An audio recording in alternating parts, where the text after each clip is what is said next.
McCarthy. Welcome to Face to Face on Channel 31, Bent TV. Tonight I have Adam Pickvance with us, the Executive Officer of the Also Foundation. How are you, Adam? Hello, and thank you very much for having me on. A pleasure. So, tell us the Adam Pickvance story. Where did you originate, and how did you actually come to this position to end up at Also? Okay, I grew up in northern New South Wales on a banana plantation, of all things. So from a young age I used to haul banana trees up and down, and it was actually quite a good upbringing. Actually, looking back, it was actually quite good.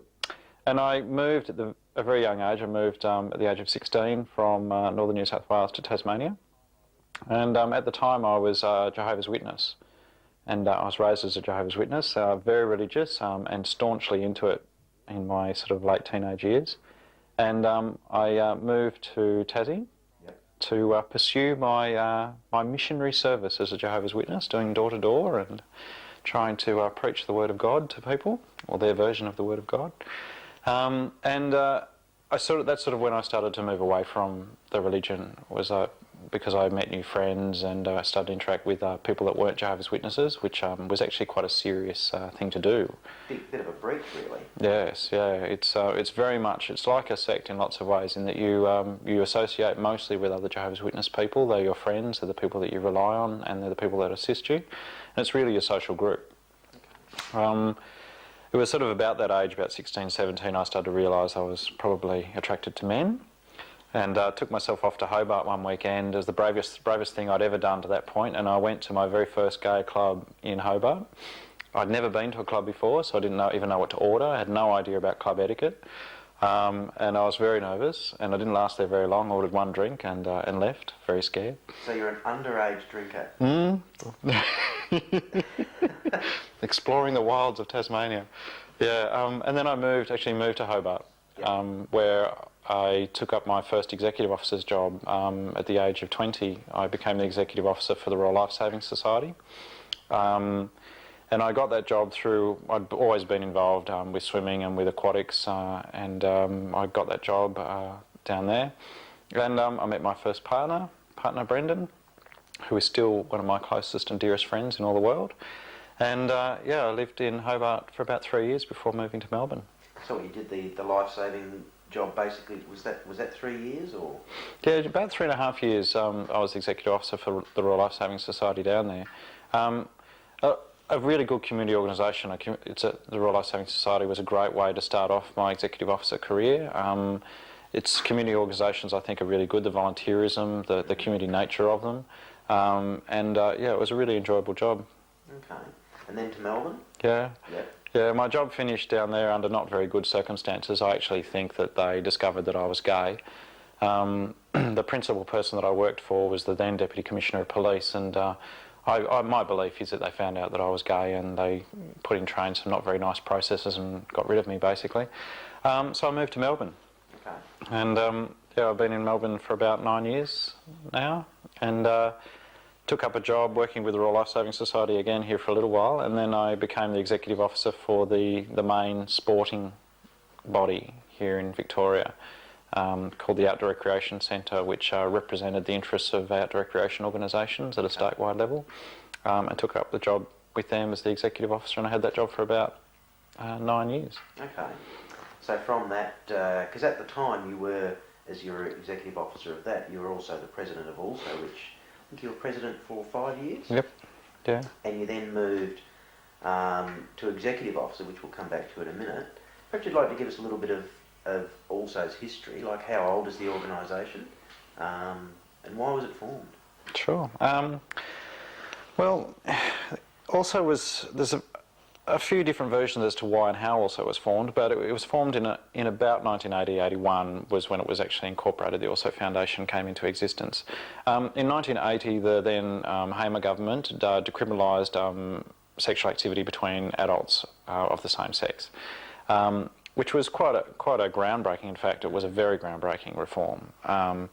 And as part of that, sections of the community decided wouldn't it be good to get together to celebrate the reform, and so one of the first things that ALSO was ever involved in was Gay Day, yep, which was held I think in April 1981.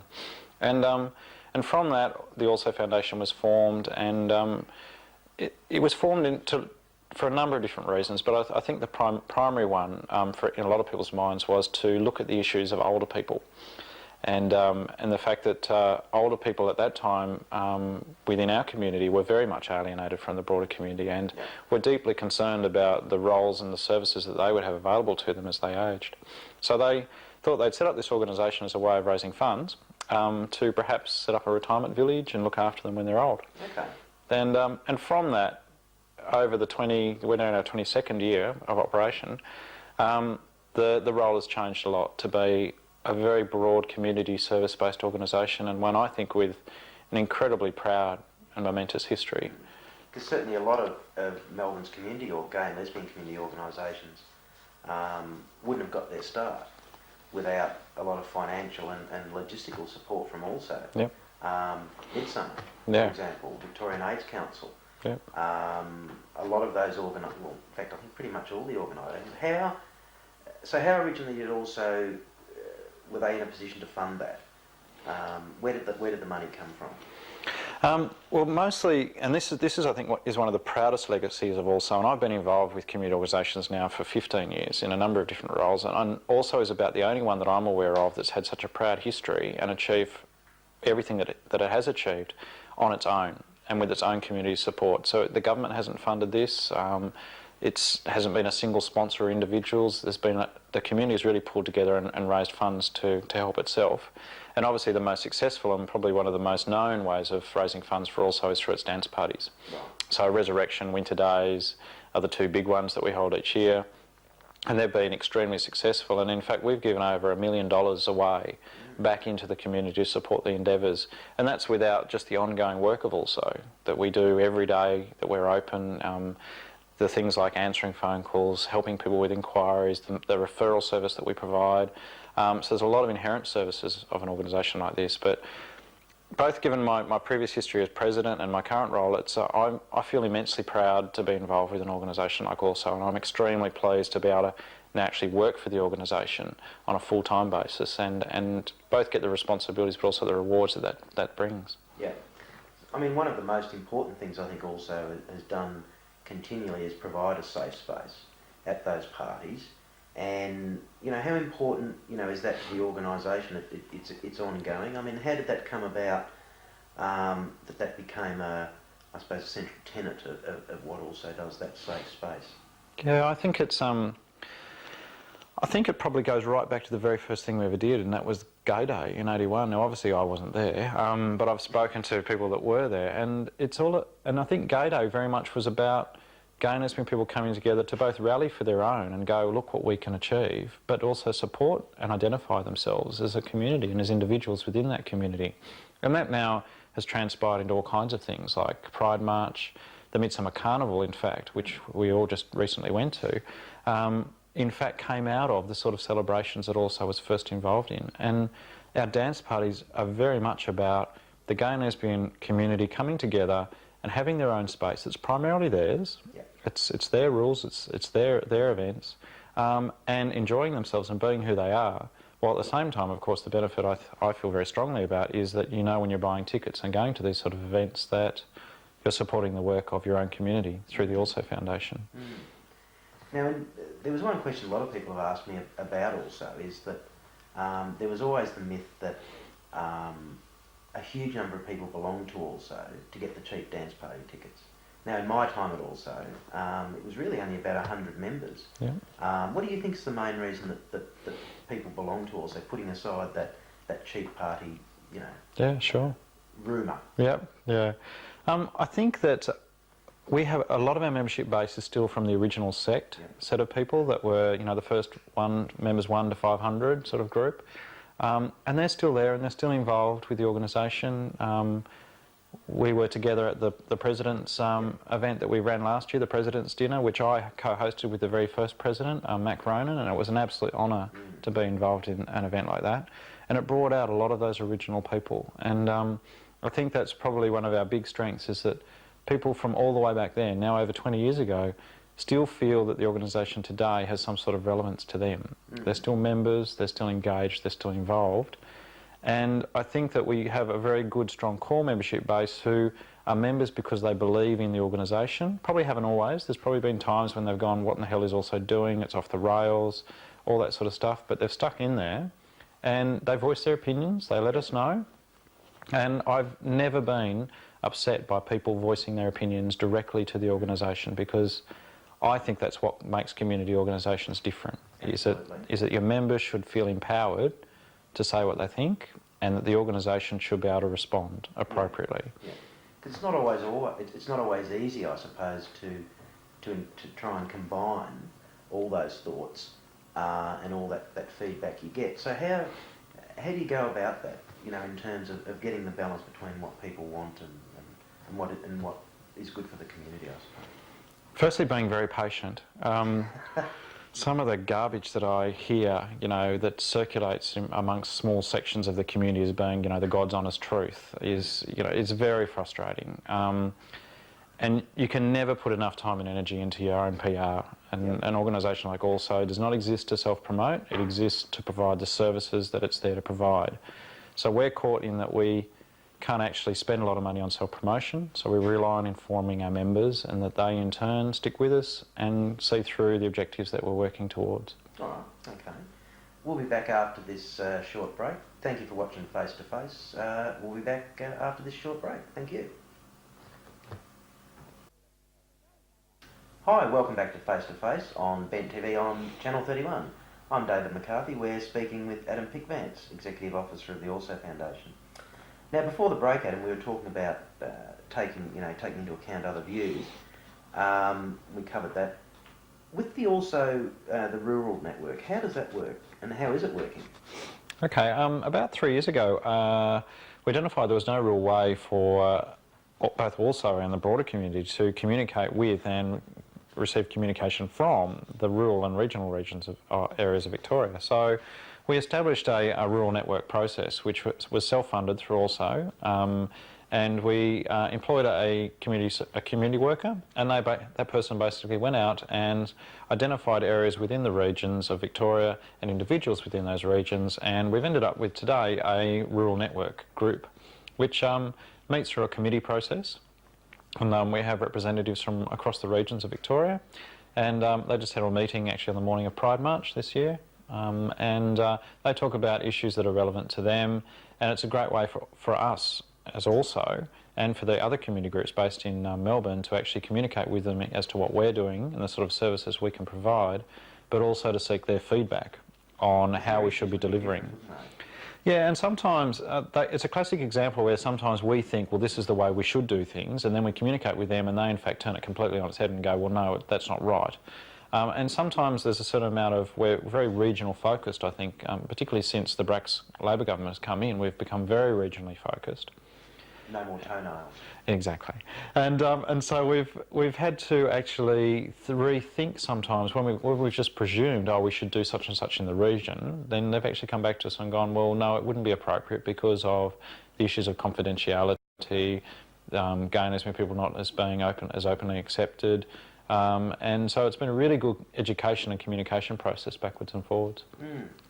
I mean, I think issues around that confidentiality and that privacy, certainly in rural areas, is a real problem. We had, of course, we've had Susan Davies on, who's been a good friend of our community, who's focused on youth suicide. as one of her issues. Unfortunately, she didn't get re-elected, but also done quite a bit of work there in youth suicide. How's that been coming along? Yeah, we actually, after we initially funded the rural network process ourselves, we were very fortunate to receive a grant from Vic Health, and we're able to employ another community development worker specifically to look at responding to issues of same-sex attracted young people in regions. And unfortunately, that project hasn't been ongoing to the extent that we would have liked to have, because the money has dried up. But it was very successful to begin with, and probably in part our All Sorts publication, which is a sexuality awareness resource, which was launched late last year, has been an outcome of that sort of process. Well, we know that resource was successful because the salt shakers, rat bags, latched onto it, so full points to that. With all of their misinformation. Yes, meeting in a phone box. So I suppose one of the things that was difficult for you as president for such a long period of time, and taking also through some of the difficult times there, moving to executive officer from president, how difficult was that? It actually hasn't been difficult, and in fact has been incredibly rewarding, because even though my predecessor, Rosemary McGuinness, was a fantastic individual and a wonderful executive officer, my frustration during my time as president was always that it was my hobby, it was my volunteerism. And I had to fit it in around my job, and because I was fully employed as an executive officer at the same time, and around my social life and my friends. And it was very hard, and it meant I had very little time for myself because it was just a lot of responsibilities. And one of the great things about moving into the executive officer's role is not only is it my profession, it's what I do for my work, but it's also incredibly rewarding because now I get to do it 5 days a week as my job. Only 5? Yeah, only 5, maybe. That's what I'm paid for. As my job, and the rewards of actually seeing, rather than something that might take me 6 months to work on in my own spare time, now I can actually do it. And it's my job, it's incredibly rewarding. The Also office at the moment is very fortunate to be housed within the Victorian AIDS Council Gay Men Health Centre building in Claremont Street. And it means that every day now I'm going to work and I'm with peers and professionals within the gay and lesbian community who, that's their focus. They're about providing services and programs that benefit our community, and it's a real pleasure to be housed there with those people. But the real thing is the reward that I'm getting from actually being able to do it as my job. Okay. So for Also, what do you see as the challenges ahead, in the next, let's say a couple of years? The things that I think as a community are going to test us, but specifically Also, what sort of things do you think are going to challenge us? The big challenge for Also is to keep its eye on the community services that we're providing and that we aim to provide in the future, and to fund those and resource them. We are committed to remaining as a viable and as a leadership organisation within this state and across Australia and internationally, and we're committed to responding and being in front of the needs of issues of gay men, lesbians, bisexual and transgender people. And that's a challenge when we've got so many other things impacting on us from other external sources, to stay focused on our community and the role that we're playing in that.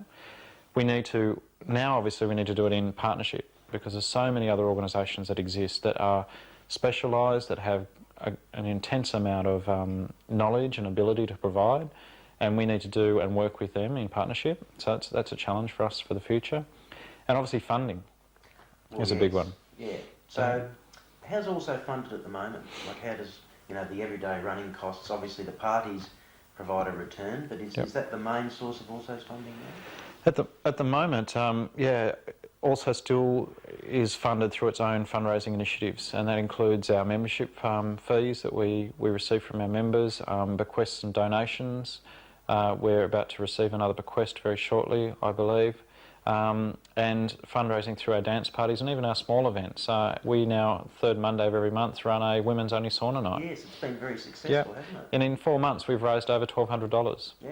So every month it's spinning in about $400 to the organisation from the lesbians within our community, and it's fantastic. It's been a huge response to it, hasn't it? Yeah, 100 ladies at the last one. It's it's been really, really successful. Good to see a venue that really has been, hasn't been accessible to women, to be open to women. So that's been a great initiative. Yep. Now, So projects that are actually underway at the moment, what's on the boil at the moment? The big one probably I'd like to speak about mostly is our older persons needs assessment project, which we started about 2 years ago. The purpose of this project is to interview and we did face-to-face interviews with about 55 people made up of gay men, lesbians and 5 transgender people were interviewed in the research. We collaborated with the RMIT in the city and they've actually produced a report, and the report has some key indicators of outcomes. Yep. And the next phase for us is to respond to those outcomes. So we're going to run some pilot strategies, review those, see how they've gone. We've been very fortunate in this is the first large project that we're working with the state government on, so we've been very fortunate to receive funding from the Office of Senior Victorians to support this, and they're very in touch and in tune with this project and very interested in it. And I think largely that's because not only is it a good project, but there's not a lot of this kind of stuff going on. Yeah, there hasn't been a lot of research done in that area. No. How long is that going to run, do you think?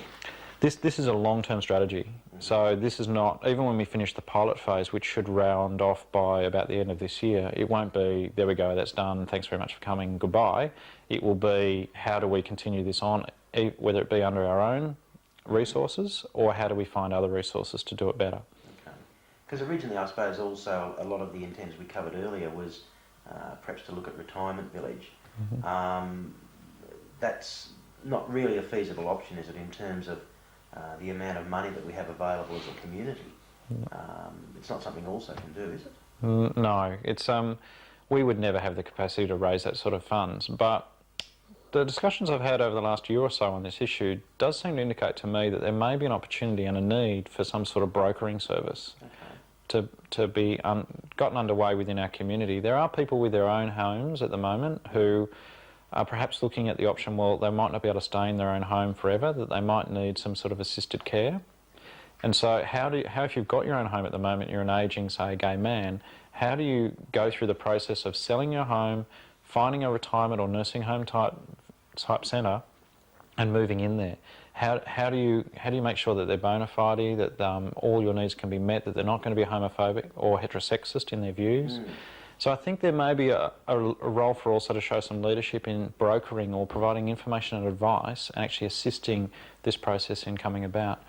And that would also actually, I suppose, broaden out to rural and regional Victoria as well. Definitely. Because there's certainly probably a high percentage of older gays and lesbians in rural Victoria. Some of their needs have come up in this survey. Yeah. The rural network will play a role there as well? Yeah, definitely. And we engage them in basically all of the processes and projects that we either have in mind or are currently running. And indeed, they're a great source of inspiration in actually coming up with, well, these are things that also should be responding to. They're very good in that regard. And education and training is a key thing that's coming out of the rural network, that we need to be everywhere representing ourselves as a community, and we need to be educating people about, well, what is gay and lesbian? What is transgender? You know, are we all freaks and want to take over the world? Do we want special rights? What's the story? Oh, okay. We're just about out of time. Quickly, you can ask me one question if you like. Well, you served for quite some time as Vice President also, and with me, and were invaluable. And I'm just sort of wondering what your most memorable experience from your time with also might have been, if you can pick one. Grace Jones, okay. Absolutely. Yeah. No more about her. We're out of time. Thanks, Adam. Thanks for watching Face to Face, everyone. We'll see you next week. Thank you. Thanks, Adam.